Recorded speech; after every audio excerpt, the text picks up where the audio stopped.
Good morning students. आज का हमारा टॉपिक है magnetic field at A point on the axis of circular coil carrying current. ये most important topic है, आप लोग कर लेना। यहाँ हम क्या करेंगे, एक सर्कुलर कॉयल ले लेते हैं। इस सर्कुलर कॉयल की रेडियस ए है, इसकी एक्सिस ड्रा करते हैं। तो जो एक्सिस होगी वो क्या होगी, कोई लाइन जो इसके सेंटर से पास होती हो और इसके प्लेन के परपेंडिकुलर हो। जैसे ये पेन हो गया, इस वक्त ये इसके सेंटर से पास कर रहा है और इसके प्लेन के क्या है, परपेंडिकुलर। तो फिर हम ये एक्सिस ड्रा कर लेते हैं। इस एक्सिस के ऊपर कहीं पर मैं ये पी पॉइंट ले लेता हूँ। अब ज़रा ध्यान से देखिएगा, ये पी पॉइंट कहाँ पे है। ये पी पॉइंट कहाँ है, एक्सिस के ऊपर है सर्कुलर कॉयल के। अब आप सर्कुलर कॉयल में मान लीजिए करंट फ्लो कर रहा है, लेट आई करंट फ्लो कर रहा है इस डायरेक्शन में। क्लियर? तो अब ये क्या है, सर्कुलर कॉयल कैरिंग करंट है और उसकी एक्सिस के ऊपर ये कोई पी पॉइंट है जो कि सेंटर से, कॉयल के सेंटर से एक्स डिस्टेंस के ऊपर है। अब हमको इस सर्कुलर कॉयल की वजह से, सर्कुलर कॉयल करंट कैरिंग जो है या कैरिंग करंट है, आप कुछ भी कहिए, सर्कुलर कॉयल कैरिंग करंट या करंट कैरिंग सर्कुलर कॉयल जो है, इसकी वजह से पी पॉइंट पर मैग्नेटिक फील्ड निकालेंगे। अब ये मैग्नेटिक फील्ड आप सीधा नहीं निकालोगे, इसकी बजाय आप क्या करोगे, आप करंट एलिमेंट ले लोगे छोटे छोटे। यहाँ पे मैंने एक लेंथ एलिमेंट ले लिया सी पॉइंट पे, और एक इसके डायमीट्रिकली अपोजिट मैंने यहाँ पे एक लेंथ एलिमेंट ले लिया डी पॉइंट पे। चूंकि करंट की डायरेक्शन ये है तो मैं ये कह सकता हूँ कि ये क्या है, आइडियल क्या है, करंट एलिमेंट। तो पहले मैं इस करंट एलिमेंट की वजह से यहाँ पे क्या देखूंगा, मैग्नेटिक फील्ड देखूंगा। उसके लिए मुझे यहाँ इस करंट एलिमेंट से उसका पोजीशन वेक्टर पता होना चाहिए। तो लेट मैं मान लेता हूँ कि ये कितना है, आर है। तो आर की वैल्यू कितनी होगी, देखिए ये ए है, ये एक्स है, तो कितना हो जाएगा, ए स्क्वेयर प्लस एक्स स्क्वेयर का अंडर रूट। अब मुझे चूंकि देखो करंट एलिमेंट जो है उससे इसकी डिस्टेंस पता है, ये है, और करंट एलिमेंट जो है वो कितना है, आइडियल है। तो यहाँ पे मैं क्या करूँगा, पी पॉइंट पे मैग्नेटिक फील्ड निकालने के लिए मैं बायो सावर्ट्स लॉ यूज करूँगा। Clear? Using Biot Savart's law. अब बायो सावर्ट्स लॉ क्या कहता है, वो कहता है कि डी बी, यानी इस पी पॉइंट पे जो मैग्नेटिक फील्ड होगा वो डी बी होगा। वो कितना होगा, mu not upon 4 pi I D L sine theta upon R square. लेकिन इस केस में जो हमारे सामने है, इस केस में अगर हम देखें तो आर की जो वैल्यू है वो कितनी है, ए स्क्वेयर प्लस एक्स स्क्वेयर का अंडर रूट। आप चेक कर सकते हैं ये नहीं। और थीटा कितना है, तो थीटा क्या है, वो करंट एलिमेंट और इस पोजीशन वेक्टर आर के बीच का एंगल है। थोड़ा सा डायग्राम में आप थोड़ा ढंग से समझिएगा। देखिएगा, ये आपका करंट एलिमेंट है और इस करंट एलिमेंट की डायरेक्शन इधर है, इधर, और ये आपका पोजीशन वेक्टर है पी पॉइंट पर। तो इनके बीच में एंगल कितना है, जरा ध्यान से देखें, करंट एलिमेंट और ये पोजीशन वेक्टर। तो दोनों के बीच में जो एंगल है ना, आप ध्यान से देखिएगा, दोनों के बीच में जो एंगल है, ये एंगल कितना बन रहा है, 90 डिग्री का। तो मैं यहाँ थीटा क्या लिखूंगा, 90 डिग्री है।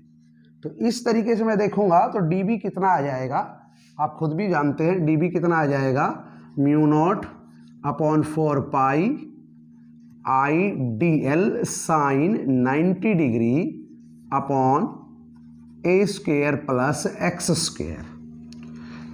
यानी इसको ऐसे लिखे, D B equal to mu not upon 4 pi I D L A square plus x square. तो जो मैग्नेटिक फील्ड की वैल्यू होगी वो ये होगी, पी पॉइंट पर मैग्नेटिक फील्ड की वैल्यू ये होगी। अब मैग्नेटिक फील्ड चूंकि एक वेक्टर क्वांटिटी है तो इसकी कोई डायरेक्शन भी होगी। ठीक है?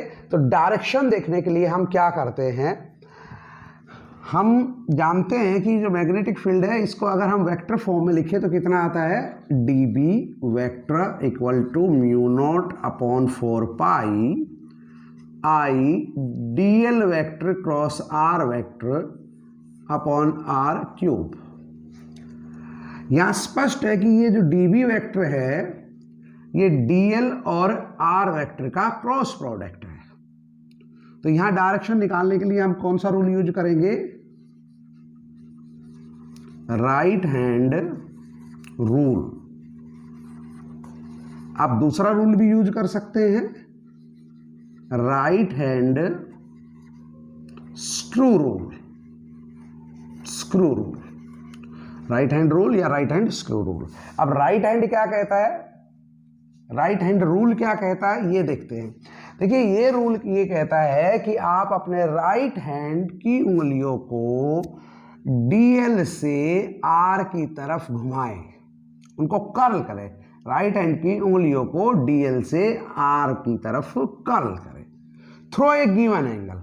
कौन सा एंगल, जो यहां पे 90 डिग्री का एंगल बन रहा था उससे होते हुए, तब आपको डीएल क्रॉस आर की डायरेक्शन का पता लग जाएगा, यानी डीबी की डायरेक्शन का पता लग जाएगा। चलिए देखते हैं। अब फिर उसी चीज पे आ जाते हैं। देखिए बहुत सिंपल, ये आपका डीएल, इसकी ये डायरेक्शन, ये आपका पोजीशन वेक्टर आर, इसकी ये डायरेक्शन। तो मैं राइट हैंड ले रहा हूं, जरा देखिएगा ध्यान से, मैं राइट हैंड ले रहा हूं और राइट हैंड की उंगलियों को देखो, ये मैंने फिलहाल एल की डायरेक्शन में कर रखी है, तो एल वेक्टर से आर वेक्टर की तरफ कर्ल करूंगा, तो ये ऐसे घुमाऊंगा मैं। देखिए डीएल से आर की तरफ, और इसी एंगल से होते हुए मैंने घुमाई है डीएल से आर की तरफ। तो अब मेरा अंगूठा क्या बता रहा है, देखो अंगूठा स्पष्ट तौर पे दिखा रहा है आपको मैग्नेटिक फील्ड की डायरेक्शन, ये मेरा अंगूठा ये दिखा रहा है। क्लियर। तो इसका मतलब मैग्नेटिक फील्ड, यहाँ पे जो मैग्नेटिक फील्ड है उसकी डायरेक्शन क्या है, ये है, ये जो वायर की डायरेक्शन है यही डायरेक्शन है। क्लियर, ये डायरेक्शन है।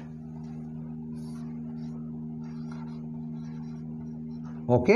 अब दूसरी तरीके से समझे तो आप ये भी कह सकते हैं कि डीबी की जो डायरेक्शन है वो डीएल के भी परपेंडिकुलर होगी और आर के भी परपेंडिकुलर होगी। तो आपको यहां दिखाई दे रहा होगा, देखिए ये आर है, इसके ये परपेंडिकुलर है, और ये डीएल के भी परपेंडिकुलर है। आप चेक करिएगा, देखिए मैग्नेटिक फील्ड की जो डायरेक्शन थी पी पॉइंट पे वो यही निकल के आ रही थी ना, तो क्या हुआ, देखो ये जो आर है इसके भी क्या है, ये परपेंडिकुलर, और ये जो आपका डीएल था ऐसे, उसके भी परपेंडिकुलर है। देखिए ये डायरेक्शन में एज इट इज यहां पे ले जाता हूं तो देखिएगा क्या है, ये परपेंडिकुलर।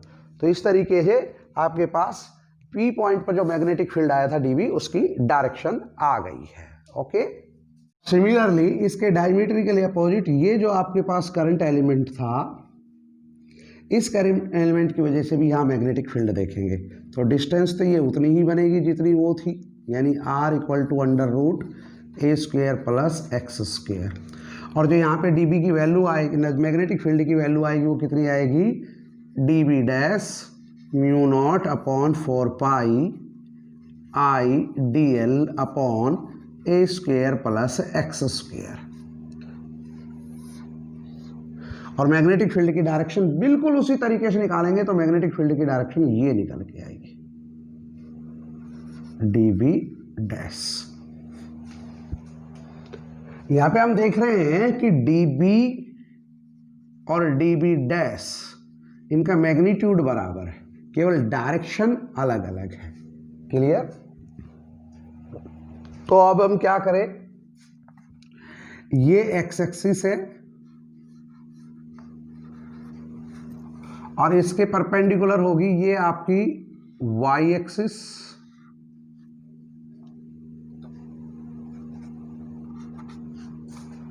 तो देखिए मैं ये जो एंगल है ना, ये इसके साथ जो एंगल बन रहा है मैं मान लेता हूं ये फाई एंगल है, तो ये अपने आप ही फाई हो गया। और ये फाई होगा तो जरा आप समझना इस चीज को, देखिए एक्स एक्सिस ये और वाई एक्सिस ये परपेंडिकुलर है दोनों, ये लाइन और ये लाइन परपेंडिकुलर है। ऐसे ही ये आपका पोजीशन वेक्टर आर और ये मैग्नेटिक फील्ड की डायरेक्शन परपेंडिकुलर है, तो फिर जो इनके बीच में जितना एंगल बन रहा है ना उतना ही एंगल इनके बीच में भी बनेगा, यानी यहां पर भी फाई होगा और यहां पर भी ऐसे ही फाई होगा। अब dB जो है उसका रेक्टेंगुलर कंपोनेंट देखें तो एक कंपोनेंट इधर आएगा और एक कंपोनेंट इधर जाएगा, तो ऊपर जो कंपोनेंट जाएगा dB का वो कितना होगा, dB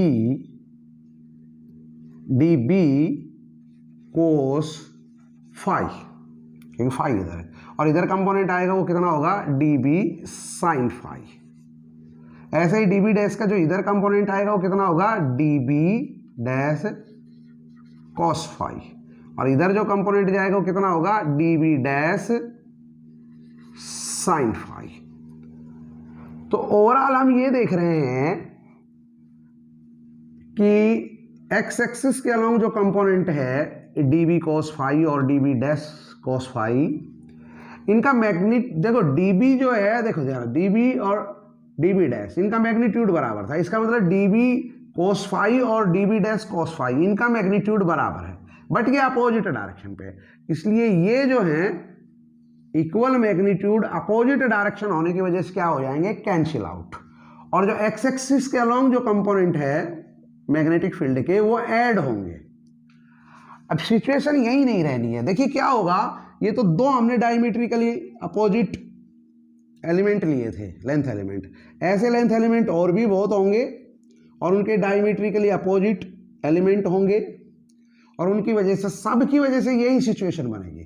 तो फाइनली क्या आएगा, एक्स एक्सिस के अलोंग जितने भी हैं, ये वाई एक्सिस है सॉरी, वाई एक्सिस के अलोंग जितने भी हैं वो सारे के सारे अगर आप उनको जोड़ोगे, उनका सम करोगे डी बी कॉस फाई तो वो 0 आएगा। लेकिन जितने कंपोनेंट एक्स एक्सिस के अलोंग है इस डायरेक्शन में, उन सबका सम करोगे तो कितना आएगा डी बी साइन फाई। ये देखिए एक कंपोनेंट कितना है डी बी साइन फाई, अगर सबको जोड़ोगे तो क्या करोगे आप उनका इंटीग्रेट कर दें, तो सबको जोड़ने से क्या आ जाएगा नेट मैग्नेटिक फील्ड। तो P पॉइंट के ऊपर जो नेट मैग्नेटिक फील्ड होगा वो कितना होगा integration D B sine phi, और कौन सी डायरेक्शन में होगा अलोंग एक्स एक्सिस। अब इसको हल कर लेते हैं, देखिए क्या होगा, dB की वैल्यू देखिए कितनी है mu not upon 4 pi I D L upon A square plus x square, ये dB की वैल्यू है, क्लियर। और इंटीग्रेशन भी है, साइन फाई की वैल्यू आप इस ट्रायंगल में से निकाल लें, और साइन फाई की वैल्यू कितनी आएगी जरा ये भी देखें, क्या होगा परपेंडिकुलर अपॉन हाइपोटेन्यूज। तो इस ट्रायंगल के अंदर देखो परपेंडिकुलर ये है और हाइपोटेन्यूज ये है, यानी a upon under root A square plus x square, a upon under root A square plus x square, तो ये आ जाएगा a upon under root A square plus x square. तो net magnetic field P point के ऊपर इतना होगा along x axis. थोड़ा और हल करें तो क्या हो जाएगा, देखिए म्यू नॉट अपॉन 4 पाई आप बाहर कर ले, ओके, आई और ए भी बाहर कर ले, और इनकी जब आप गुना करेंगे हल करेंगे तो ये आएगा ए स्क्वेयर प्लस एक्स स्क्वेयर की पावर 3/2, बच क्या गया आपका dl, तो इंटीग्रेशन dl, क्लियर। अब dl क्या है, dl है ये एक लेंथ एलिमेंट, ओके, जब dl का इंटीग्रेशन करोगे तो मतलब ये फुल लेंथ यानी सर्कमफ्रेंस ऑफ कॉइल, तो इसका मतलब इंटीग्रेशन अगर आप dl का इंटीग्रेशन करते हैं आप तो कितना आएगा, वो dl का इंटीग्रेशन कितना आएगा इसकी सर्कमफ्रेंस, तो कितनी होगी 2 पाई a, रेडियस a है तो कितनी होगी 2 पाई a। लेकिन ये तो एक टर्न था, एक बार वायर था ऐसे, अगर n टर्न हो तो कोयल के तो क्या होगा, देखिए if there is n turn of coil तब क्या होगा, तब इंटीग्रेशन dl 2 पाई a नहीं होगा, तब होगा 2 पाई a n। तो फिर कितना हो जाएगा, अब देखिए आपका ये फिर ये हो जाएगा, यहाँ पे जो नेट मैग्नेटिक फील्ड था वो कितना हो जाएगा, वो हो जाएगा आपका mu not upon 4 pi I A upon A square plus x square की पावर 3/2, और ये 2 पाई एन ए, ये रहा, तो ओवरऑल ये आएगा। तब देखिए b equal to mu not upon 4 pi. Okay, इसके बाद देखिए क्या है, यहाँ पे ऊपर देखना जरा ध्यान से, n है, ये रहा i है, तो n i, फिर हमारे पास पाई है, और a 2 बार है तो a स्क्वायर, और 2b है तो 2b लिखेंगे। तो हमारे पास ऊपर है 2ni पाई a स्क्वायर, और नीचे क्या है, a square plus x square की पावर 3/2। क्लियर? तो ये नेट मैग्नेटिक फील्ड है आपके P पॉइंट के ऊपर। यहां पर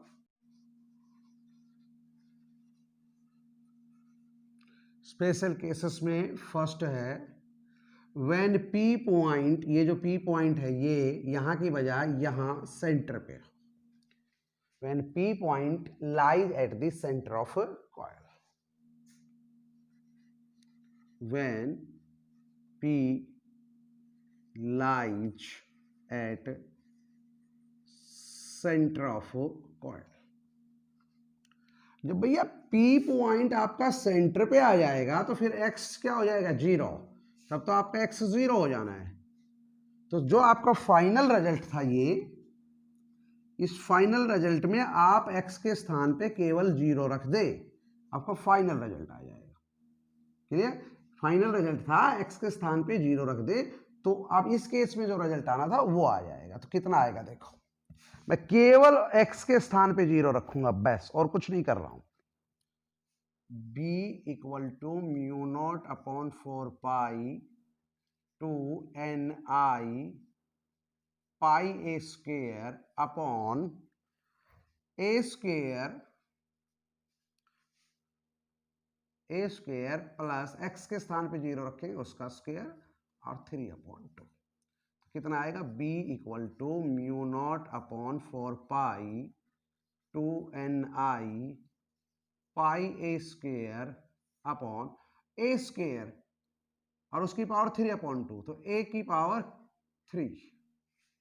तो फिर कितना आएगा, b equal to mu not upon 4 pi 2ni pi, और a स्क्वायर से ये कटेगा तो नीचे केवल क्या बचेगा, a। तब आपका मैग्नेटिक फील्ड इतना होगा, कहाँ पे, सेंटर पे। Second number special case, when P point lies very far away, when P point या when P lies very far away from centre of coil.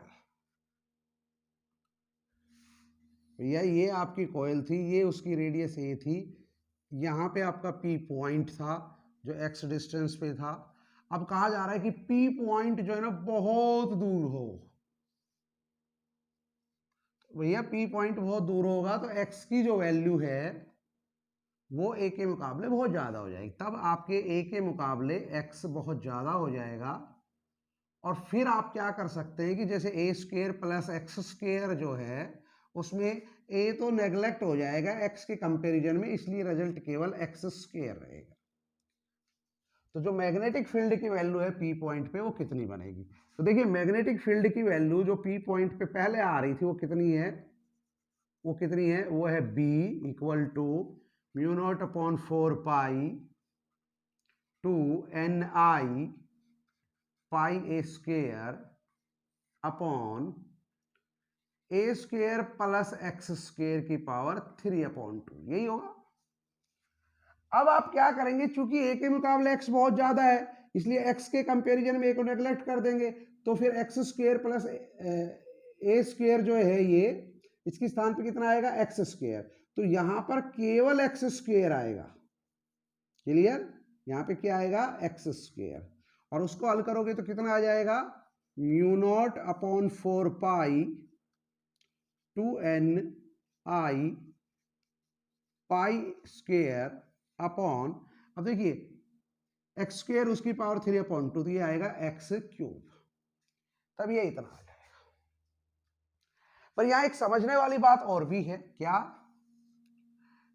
क्योंकि जैसे ये लूप जो है ना, ये करंट लूप है, आप इसको समझे, ये करंट लूप है और करंट लूप को हम मैग्नेटिक डायपोल की तरह ट्रीट कर सकते हैं। किसकी तरह कर सकते हैं? मैग्नेटिक डायपोल की तरह। अगर करंट लूप क्या होता है? मैग्नेटिक डायपोल ही होता है, तो फिर उसका मैग्नेटिक डायपोल मोमेंट होगा, मैग्नेटिक डायपोल मोमेंट। और मैग्नेटिक डायपोल मोमेंट को एम से लिखा जाता है, और ये किसके बराबर होता है ये भी जान लीजिए, ये होता है ampere turn, ampere turn into area of coil. और एम्पियर टर्न किसके बराबर होता है? Number of turn, number of turn into current. Ampere turn किसके बराबर होता है? Number of turn into current. और area of cross section of coil तो है ही, एरिया ऑफ कॉइल। अब अगर हम इस केस में देखें, प्रेजेंट केस में जो चल रहा है, इसमें नंबर ऑफ टर्न तो हमने n लिए थे, करंट इसमें कितना फ्लो कर रहा है? I। एरिया ऑफ कॉइल कितना बनेगा? तो रेडियस तो कितनी है? a, तो इसका एरिया कितना बनेगा? पाई ए स्क्वायर, पाई ए स्क्वायर। तो ये क्या है? ये मैग्नेटिक डायपोल मोमेंट, यानी एग्जैक्टली ये देखिए जरा ध्यान से, NI पाई ए स्क्वायर, ये क्या है? Magnetic dipole moment. तो फिर B की वैल्यू हम ऐसे लिख सकते हैं कि mu not upon 4 pi 2 m upon x square, ये वैल्यू बनेगी मैग्नेटिक फील्ड की P पॉइंट के ऊपर।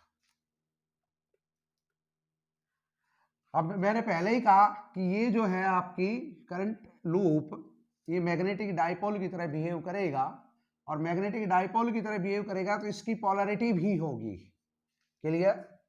और वो करंट की डायरेक्शन पे निर्भर करेगी। देखिए करंट अगर आपका क्लॉकवाइज डायरेक्शन में है तब तो मैग्नेटिक डायपोल की साउथ पोलैरिटी होगी आपकी तरफ, और अगर करंट की डायरेक्शन एंटी क्लॉकवाइज है तब मैग्नेटिक डायपोल की नॉर्थ पोलैरिटी होगी आपकी तरफ। इसकी एसआई यूनिट क्या होगी? SI unit of magnetic dipole moment, SI unit of M, SI unit of magnetic dipole moment क्या होगी? तो फार्मूला क्या हो देखिए ना, फार्मूला तो इसका है ampere turn into area of coil. Ampere turn मतलब उसकी यूनिट क्या है? एम्पियर, और एरिया ऑफ कॉइल कितना हो जाएगा? Metre square. तो एम्पियर मीटर स्क्वायर इसकी एसआई यूनिट होगी मैग्नेटिक डायपोल मोमेंट। चलिए स्पेशल केस 3 देखते हैं। When point P lies on axis of coil, when point P lies on axis of coil at a distance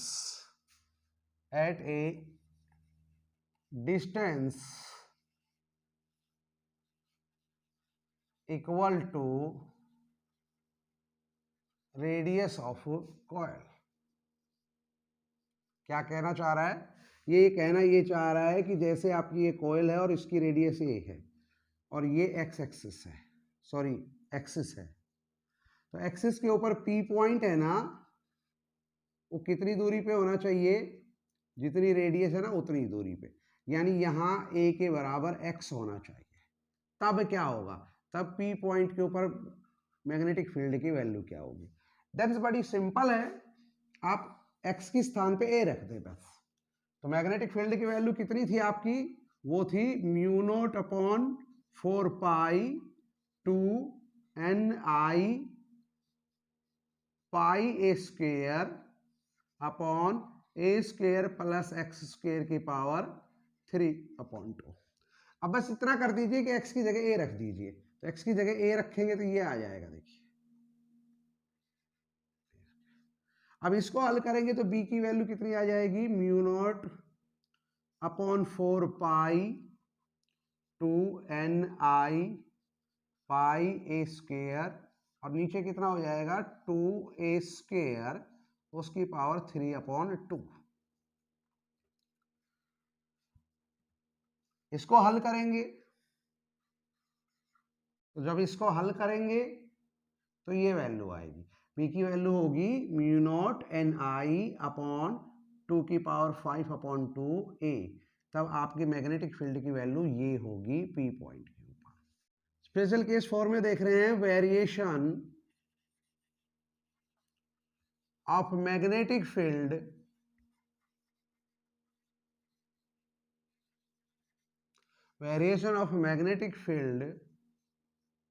and distance x। तो b और x का अगर variation देखना है तो आप फार्मूले पे चले जाएं। b कितना है आपका mu not upon 4 pi 2 ni pi A square upon A square plus x square की पावर 3/2।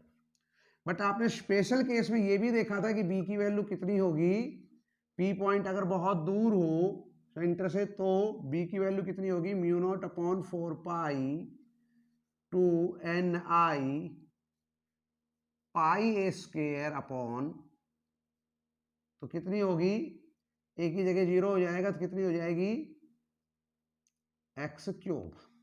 तो यहां से हम ये देख रहे हैं कि b जो है वो इनवर्सली प्रोपोर्शनल है एक्स क्यूब के। अब अगर हम इनका वेरिएशन देखें तो चलिए ये मैं मैग्नेटिक फील्ड ले लेता हूं, इधर मैं डायरेक्शन ले लेता हूं। देखिए x इक्वल टू 0 यानी सर्कुलर कॉइल के सेंटर के ऊपर, जैसे ये सर्कुलर कॉइल है, ये इसकी रेडियस थी, तो यहां इसके सेंटर पे मैग्नेटिक फील्ड की मैक्सिमम वैल्यू थी।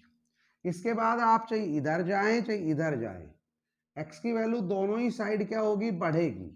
तो जैसे जैसे x की वैल्यू बढ़ेगी b की वैल्यू क्या होगी, घटेगी। तो ये इधर भी घटती शुरू हो जाएगी, इधर भी घटती ही जाएगी। लेकिन b की वैल्यू 0 कब होगी, देखिए b 0 हो जाएगा, लेकिन उसके लिए x को क्या होना पड़ेगा, इन्फिनिट। जब x इन्फिनिट हो जाएगा तो b भी 0 हो जाएगा। तो इसलिए b 0 होगा जरूर, यानी मैग्नेटिक फील्ड की वैल्यू होगी जरूर, लेकिन वो इन्फिनिट पे। इसलिए आप इस लाइन से टच नहीं कराएंगे, ऐसे ही रखेंगे।